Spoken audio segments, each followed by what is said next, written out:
Let's get into it now. A spoiler-free movie review of Send Help, starring Rachel McAdams, Dylan O'Brien, directed by Sam Raimi, who not only gave us one of the best superhero trilogies of all time when he directed the OG Spider-Man movies with Tobey Maguire, but is also responsible for horror classics like The Evil Dead, and out of nowhere, gave us one of the best horror comedies in a long time. And I am somebody who struggles. If somebody tells me, just go watch this movie, it's gonna be a lot of fun. For some reason, I don't like that sentiment going into it because to me that says, it's not gonna be that good. I don't wanna go watch something that's just said to be fun because to me that means my standards are lowered a little bit. But when it comes to Sam Raimi and his vision, his campiness, which he is really famous for, it works. And I had, surprisingly, a lot of fun watching this movie. It's about Rachel McAdams' character who has been working at this company. The CEO of this company passes away, and his son, played by Dylan O'Brien, comes into the picture, and his son is kind of a jerk. Not just kind of a jerk, he is a horrible boss. So she is a strategist working at this financial management company in the planning and strategy department. She is really good at her job. He just has a problem with her personality and finds her a little bit off-putting. Basically, he's just being a really big jerk and being awful towards her. But outside of work, she is obsessed with the idea of survival. She reads books on it, on how to build fires, how to find food. Also, a major fan of the show Survivor. It is her dream to go on that show and compete on it.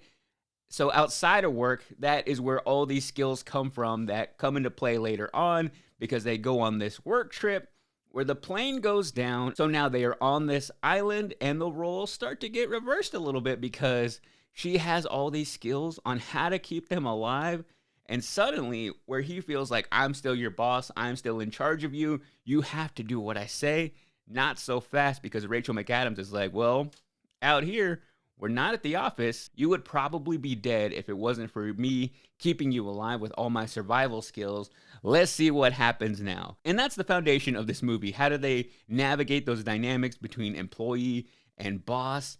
And how do they survive on this island? I love both of these actors together. Rachel McAdams is so charming in the way that she is so uncomfortable at the very beginning, doing things that a socially awkward person would do. I identified with that, where she is so good at her job, at being detail oriented. She's a workhorse. She is so good at it, but other people take credit for her work and they don't realize how good she is. But she just lacks those social skills and awareness when it comes to interacting with the superior. It is also interesting to see how much they had to make her look quote unquote ugly at the beginning of this movie, which is always a weird thing in Hollywood. They get one of the most beautiful people in the business and suddenly have to make her look unattractive when she is just so stunning no matter what. So they mess up her hair a little bit. But I think that was the hardest thing for me. Like, okay, just because you maybe put glasses on her and some clothes that she maybe normally wouldn't wear, it is really hard to believe that she in this office would be the quote unquote ugly one. I don't even like calling people that word because people called me that word. So that is the most unbelievable part in this movie. But it's seeing how she becomes more comfortable and kind of gets more beautiful as the movie goes along. She gets more into her element and really allows herself to be her own unique self. And you kind of see the beauty come out in her. So I thought that was a really great way to show this character's growth. And then you have Dylan O'Brien, who for me has been on a bit of a hot streak lately. If you did not see Twinless last year, I think his best role in a long time, where I've really become a big Dylan O'Brien fan.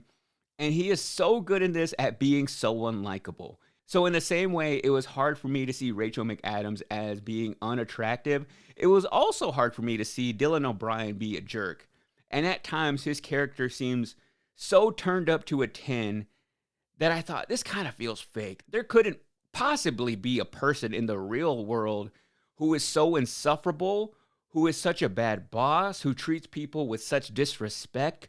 Could there in the business world? And the more I started to think about it, I thought, no, there are real people like this in positions of power who are essentially grown-up frat boys and just taking over a company, trying to do it and run it in a way that they would have run in college.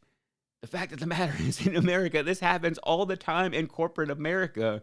So even though the way his character is portrayed is a little bit cartoonish and feels like a caricature of what a CEO would be like in this situation, there is probably somebody just like this sitting in an office right now who doesn't realize how ridiculous they are. But it was hard for me to see him as a jerk, as somebody you do not like. But the thing about this movie is you go through so many different emotions, feeling different ways about these two characters as you realize their intentions, as you realize as things get darker and darker. But the foundation of it, like we've been talking about here, is the fact that it is rooted in Sam Raimi's campiness, where he does like exploring the cartoonish aspects of characters and of filmmaking. And I think that might be something that would deter some people from the meaning behind this movie, because some of the elements are just that, very campy, cartoonish.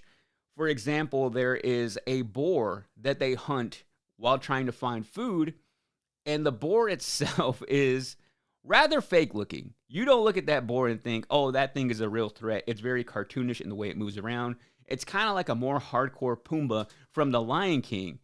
And I think if you were going into this expecting a serious movie and expecting everything to have a sense of realism, Sam Raimi might not be the director for you, because he likes creating a surreal environment to give it that cinematic feel.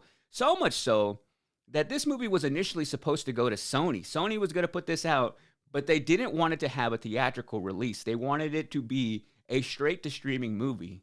And Sam Raimi says, I don't do that. I create an environment for a theater experience. That is the vision I have for this movie. So he took it away from Sony and said, 20th Century for this movie is now yours, and is now having great success doing that. So Sam Raimi knows his vision, know how he wants to see his movie play out, and I'm so grateful that he fought for this movie, because it made for a great in-theater experience. It was fun. People were laughing, where if you're somebody who doesn't like horror movies, like Kelsey, who went with me, surprisingly, she didn't want to go see this movie, but she likes Rachel McAdams, she likes Dylan O'Brien, and I told her it wasn't going to be your traditional horror movie, much more of a thriller, some elements of suspense, and all the horror elements were going to be so exaggerated that it's not going to give you nightmares. And that proved to be true. There are some bloody moments, but it's so over the top and exaggerated.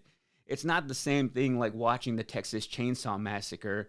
It's more like watching Doctor Strange in the Multiverse of Madness, which Sam Raimi also directed. I think some people might even forget that Rachel McAdams was in both Doctor Strange movies, so that is the relationship there. But you get a sense that this isn't quite taking place in our reality. It feels very cinematic, very intentional, but if you don't realize that all the stylistic choices when it comes to the visual effects, that all the visual effects aren't meant to look realistic. And Sam Raimi has been doing this since The Evil Dead, of making things so over the top and outlandish. He is somebody who really emphasizes big close-ups and visuals on people's eyes. That is something that has become his signature throughout his history of filmmaking. And you see all those elements here, and it feels very much like a Sam Raimi movie. And I think when it comes to really seeing his style in its perfect form, this is it. Even though I wasn't a big fan of what he did in the Multiverse of Madness, it didn't quite fit there, because I think we expect in the world of Marvel a different level of visual effects that didn't work in that sense of storytelling.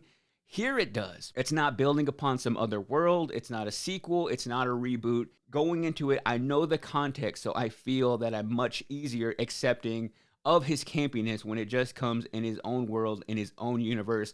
I love a Sam Raimi universe. And I just love seeing the return of Rachel McAdams on the big screen. She famously took a break back in the mid-2000s at the height of her fame. I'm talking Mean Girls level of fame. She said, I need to take a break. She moved back to Canada. She turned down roles in Iron Man, Casino Royale, The Devil Wears Prada, and then returned back in 2015 with Spotlight and said she had no regrets. And now is crushing it again. She stole the show in Send Help. It was essentially the Rachel McAdams show. She showed me so much that she understood this character and how to make you root for her, but also make you fearful of her. You were questioning her intentions from beginning to end. Rachel McAdams can really do it all. But the only thing I couldn't help think about is, man, we were robbed of a Spider-Man 4 directed by Sam Raimi, starring Tobey Maguire. It had a release date. Anytime May 6th comes around on the calendar, I think, man, back in 2011, we were supposed to get Spider-Man 4. It was supposed to have Vulture. It was supposed to have Black Cat. It was supposed to fix all the problems that Sam Raimi didn't like with what happened with Spider-Man 3, because a lot of that was studio pressure of wanting to squeeze Venom in there, wanting to get these characters in there that didn't quite fit. Spider-Man 4 was going to be amazing. Development was happening back in 2008, but ultimately, in 2011, Sam Raimi walked away because he had so many creative differences with Sony. They couldn't land on a final script, and even with Tobey Maguire coming back in No Way Home, Sam Raimi still says, no, it would be wrong to bring back his version of Spider-Man. He is passing the torch along to new filmmakers. So sadly, we're never getting that Spider-Man 4. But that is okay with me as long as Sam Raimi continues to be true to himself, which is something I highly respect in him as a director. For Send Help, I give it 4 out of 5 islands.